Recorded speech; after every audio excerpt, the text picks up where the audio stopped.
Hello, this is a continuation of Cain and who he was and what the Bible really says about Cain. And we were taught for years that Cain is bad, Abel good, Cain kills Abel, bad. And that's basically the narrative. But I have a lot of videos here that start to break down who Cain was and who the God Yahweh was regarding Cain. My other videos show that Cain was the son of Yahweh. Look at my other videos to get this breakdown. But this video, we're going to pick it up here when Cain and his brother Abel. I'm going to show you some things that I see when I read the book, especially Genesis chapter 4 regarding Cain and Abel. Because I see something here that is not, it could be interpreted a little bit different way. And listen to this very closely here, and you will be amazed here. So let's pick it up here. Okay, we know that right here. We know that in the process of time, it came to pass that Cain brought the fruits of the ground as offering unto the Lord. Okay, where did he get this idea to bring the fruit of the ground as an offering? Because it must have been highly regarded to Cain to bring the fruit of the ground. Okay, it must have been highly regarded for Cain to do that. He must have been listening to somebody that he was told that this is everything. Now, the fruit of the ground, this is what he brought. Okay, now look at in Abel, he also brought the firstlings of his flock and the fat thereof. Okay, so what this is telling you is Abel brings flesh and blood. Okay, and fat. In other words, to get that from an animal, you have to slaughter this animal. Okay, now if you want to bring that as a good thing, and slaughtering an animal and cutting out the fat and a firstling of the flock, in other words, this is a piece of you got meat here. Okay, you're bringing meat here, and right here. So and the Lord said. Well, the Lord had respect unto Abel and to his offering. So he's offering this to the Lord. So this Lord, whoever you think this is this the creator of all, or is this a son of God that came from the Elohim, one of the offsprings of the Elohim? Well, he whatever you think this is, but the Lord here, this is just another man here, okay? Because he does look upon this firstling of the flock, and he likes the fat of thereof. Okay, but unto Cain and to his offer, he had no respect. Okay, no respect. Okay, so because he's not going to respect that, because that is following another way. And let's see who is right here and who is wrong here, because this is the question. Okay, because Cain followed somebody. Let's see who Cain follows. Okay, let's go right here to Genesis 1. Okay, now look at what Genesis 1 says. It says here, now it says, and God said, now this is not Yahweh or the Lord here. Notice that? This is God. This is the Elohim. It says, behold, I have given you every herb bearing seed, which is upon the face of all the earth, and every tree in which the fruit of the tree yielding seed. Okay, to you, listen right here, it shall be for meat. Okay, do you hear what that says? For you, it'll be for meat. In other words, you're going to eat this. This is meat. This is what you need for sustenance. Your sustenance is going to come from seeds and the fruit and every green thing that's on the face of the earth. And God said it was so. He said it was so. I mean, Elohim. Okay? And then it says here, and also he gave every green herb for meat, and it was so. Look at this. And it was very good. Look at right here. It was very good, says the Elohim. Says the Elohim. It was very good. Okay, so that's very good. So if that is good, okay, so if that is good, okay, he did this, that's good. According to the Elohim, the one that created a man and woman in their likeness and gave them dominion and power on the earth. He told them this was good. Okay, so let's go back to Genesis 4. Now let's see. It says that Cain brought the fruit of the ground as an offering to the Lord. So he thought that was going to be good. But look what happens. He has no respect for this offering. But the Elohim said this was good, and that would be for meat for you. But where did they go? Why? What happened here that now that's not good now? That's not good according to the Elohim. So Cain does according to the Elohim, which is the one that created everything. Because Yahweh never creates anything. He made man, he fashioned or he advanced man, but he never created that. He was not the creator. The Lord, which is this Lord here, is Yahweh. He's not the creator. Okay? According to Genesis 1. He doesn't come into play till Genesis 2. Okay? So now he did not have respect for this offering. Look at this. Now, you have to know that why did Yahweh want that? Now, does Yahweh, do they eat meat? Did he want to eat meat? Now, you have to understand, did Yahweh eat meat? Okay, what does it say here? Yes, Yahweh commanded that burnt offerings be brought to the tabernacle. Look at this. As a soothing aroma. Look at this, soothing aroma. Okay, now, did he eat these things? There's evidence in the Bible that Yahweh ate these offerings. Okay, it says here, Genesis 18, Yahweh appeared to Abraham with the two angels in human form, and they ate meal for meat. Meat. Look at this, meat. Okay, so he consumes meat. Okay, the law of Moses requires daily burnt offerings to be burned on the altar. Okay, what do you think they're doing? You think they're just killing animals and burning the flesh and that's it? Do you think that's it? No, that's not it. Okay, that's not it. The offering was for consumption. Okay, for consumption. Okay, he has now, the way he made or fashioned man after Genesis 2, he requires them to eat. He wants them to eat, to move out of eating the seeds, the fruit, and eat flesh. And this is why, this is going forward, this is what he requires. So you could say who was good and who was bad here, but that's up to you to decide. But now, look at this. And Cain was very wroth. They got this name wroth. They want to tell you he was angry, like this guy was a violent guy. But he was disappointed, okay? He was disappointed. And his countenance fell because he wasn't angry. His countenance fell. In other words, he couldn't believe that his countenance fell, and he was grieved about what was happening because he was doing what the Elohim said to do, okay? But his own, like the Lord, he didn't like it. But you have to look at my other videos. You know, Cain is Yahweh's son, okay?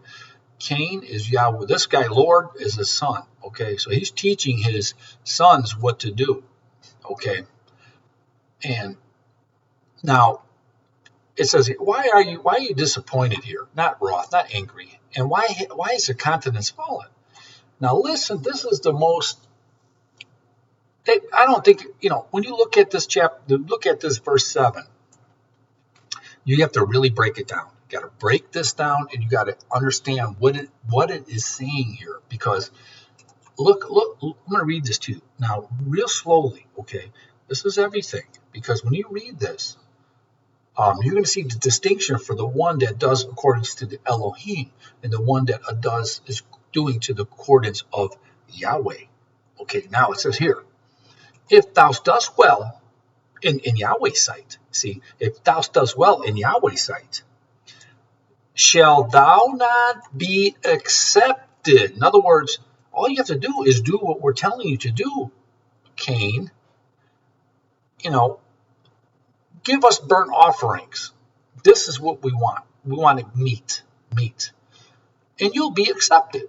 See, you'll be accepted. If you do well, you'll be accepted. In other words, it's actually a threat. It's actually a threat. If you do well, you're going to be accepted. But guess what? If you don't do well, there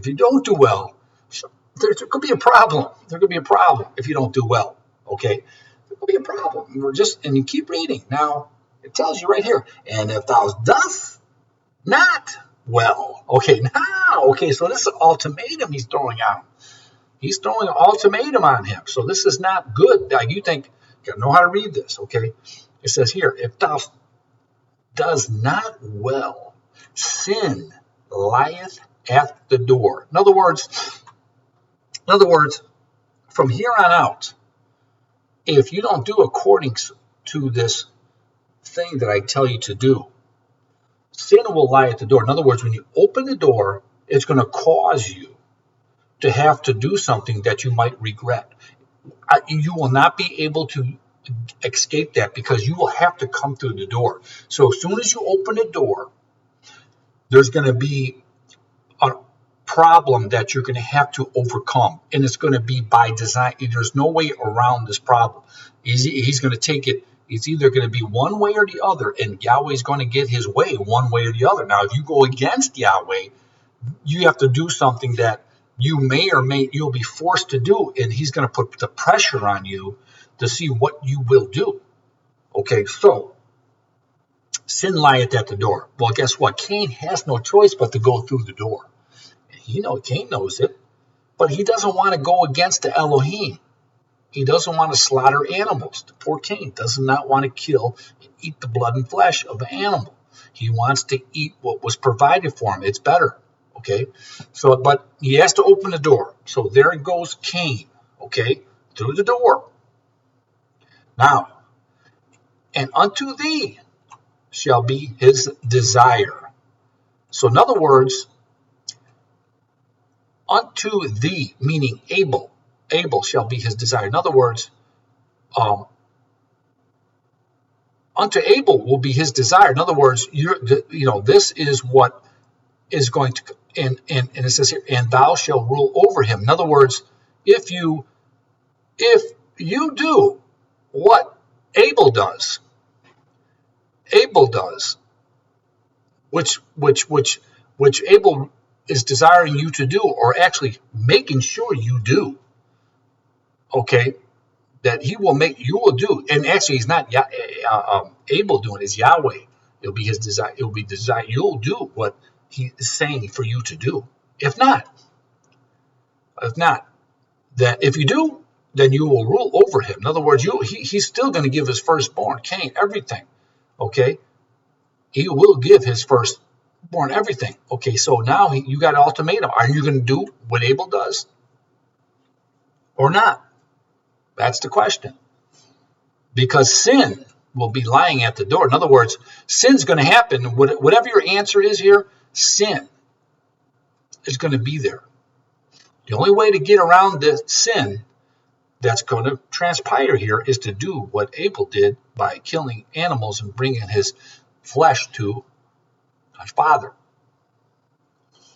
Okay? But Cain doesn't do it. Cain holds firm. Cain talked with Abel, his brother. In other words, he was trying to reason with Abel, his brother. Okay, Cain talked with him, and he was trying to tell him, look, the Elohim told us to eat, not to do that. Okay, not to do that. He's going to do as the Elohim says, which is where Yahweh came from. His fathers that Yahweh came from. He's abiding by them. Okay, but it wasn't good enough. And it came to pass when they were in the field, both in the field, Cain rose up against Abel, his brother. He had to rise up against Abel, his brother, because Abel was not having it. Abel wasn't in agreement with Cain. He wanted to do what Yahweh said and kill animals. And he was going to do everything Yahweh said. But Cain, it's either him be killed or he's going to have to now be forced. The sin is going to lie at the door. He's going to have to face his brother. He doesn't want to, but he has to. And he slew his brother. You see this? He slew him. Okay, and that's a new thing, pretty much a new thing. Now the Lord, see here, the Lord, which is Yahweh, said to Cain, "Where is Abel thy brother?" Because he was asking him, "Oh, what is it? Where is he?" And he said, "I know not," because what he did, he knows what he did, but he said one thing: "Am I my brother's keeper?" Meaning watcher. Now you have to know that Yahweh is the great Shamar, the great keeper, the great watcher. Now, can they resurrect a body? Did Yahweh have the power to resurrect a body? Jesus had the power to resurrect a body. Jesus rose Lazarus. Actually, Jesus was risen by himself. By someone came in, which is his Father, and they came and resurrected Jesus. So, is there power to resurrect? Meaning your same body. Jesus didn't get a new body. He had the same body with the holes in it, but it was healed. That same body, because Doubting Thomas had to put his finger in his hole, and the spear made, because it was his body healed. So they have the ability to, the word is resurrect, meaning taking your body that's dead and bringing it back. Did they have the technology to do that? Okay, that's what you have to ask them. Well, so why? If the Lord was happy with Abel, but he was killed by his brother Cain, okay, why did not he correct the situation? Because if you look, like I told you, resurrection is the thing. But if you look at here, if you look at these books, like, I don't know if you ever heard this book before, but it's the first book of Adam and Eve. Okay, did in this book did Adam attempt suicide by jumping off? He wants to die, and he jumps from a high mountain and hits the rocks. See, in the injuries, he was nigh unto death. So this guy, he's pretty much dying. So God's intervention, so the Yahweh intervenes, preventing this. So he does. So in other words, he comes in here and he resurrects. See right here, resurrection and healing. See, look, they know, they have this. They have this resurrection. Yahweh has this resurrection, and it's proven in scriptures they have this resurrection. But that's why Cain said, "I'm not my brother's keeper," because actually Yahweh, you're his keeper. You're his keeper. I don't know where he's at. I don't know if you brought him back to life or not. So when he says, "I know not," he didn't know if Yahweh, he's going to see Abel standing there again. He had no idea, because he said, "I'm not my brother's keeper," so I have no idea. You know what I mean? That is what he was saying. But now, Cain, he was standing firm with the Elohim. He was not going to do sacrificing blood and eating flesh. He wasn't going to do it. And he held firm, and Yahweh punished him. Okay, he punished him. Okay, and he punished him. Now he said, he removed him from the face of the earth. Okay, in other words, he's off the face of the earth. He's not on the face of the earth. He's in another place. So when the flood comes to flood the face of the earth, which it says in chapter 8 that they flooded the face of the earth, he's not on the face of the earth. Cain and his lineages are gone. Now, where was Cain? Cain went out from the presence of the Lord. See, because the Lord is the God of the world, the face of the earth here, and dwelt in the land of Nod. Okay. They tell you here, on the east of Eden. Okay, but the word east, this is not, so he's in a place not on the face of the earth called Nod. Okay, which I can tell you in my other videos, it's the land of Canok that was named after Enoch, because Enoch is the name is Canok is his name, and the city or the encampment was Canaan that they built. So that is where he was from. I got other videos, you got to look at those. But this place east of Eden is the last thing I want to tell you. This word east. Now people think, oh, what does this word east mean? I'm going to show you real quick what the word east means, because it means a lot when you look at the book. So we have to go into look in the Hebrew and actually see what this word east means, because he's in another land. And now he's at the east. You think, oh, it's just east like a direction, but now let's look at the word east. Okay. Now it's the same as this word right here, Quidem. Now, when you look at I'm going to put you in a land of Nod from ancient times, because when he saw the sons of Anak in the land, they were from ancient times. It says they were from aforetime. The sons of Anak were there from aforetime. You see, so when he said east in Nod, this is an ancient place. It's an ancient place that there's going to be. That's why when they said there were other people there, that's why when Cain went there, it was a land that was an ancient place. This is an ancient place. So when you look at this book and you read this book, when Cain went out to the land of Nod, he went to an ancient place of aforetime, which is called the land of Nod. That's not on the face of the earth. That's where he was going. And that's where he was going. And that is where, when they went there, the Rephaim, the Nephilim were there, which are bullies and tyrants. And also they were there, the sons of Anak were there, which are men, because Arba was their father, and they were considered as the Rephaim. And they were there along with the descendants of Ham's son Canaan, the Amorite, Hittite, Jebusite. They actually also went to the land. The Canaanite, Ham's lineages, they met the sons of Anak, and they actually bred with the sons of Anak, and actually lived amongst the sons of Anak in the land that was east of Eden, this land called Nod. And that's exactly, it says right here, and you have to look at it very closely where he went. So this is the story of Cain and what he was faced with the Lord God Yahweh, and what he was trying to Yahweh was trying to establish on the earth. Because after this, Yahweh, they took the food-bearing seeds and they brought thorns and thistles, and they got things that choke out the very things that we're supposed to eat, and it's by design. And there's more to this story about this eating this blood and meat, but the beginnings of it is very important. So when you see the story of Cain, you have to understand a few things. And I just wanted to share this with you. I hope you liked the video. If you do like it, like and subscribe, because I'd like to make some more, and I'm going to have some more videos regarding Cain. And I think it's important to show these things. Thanks for watching.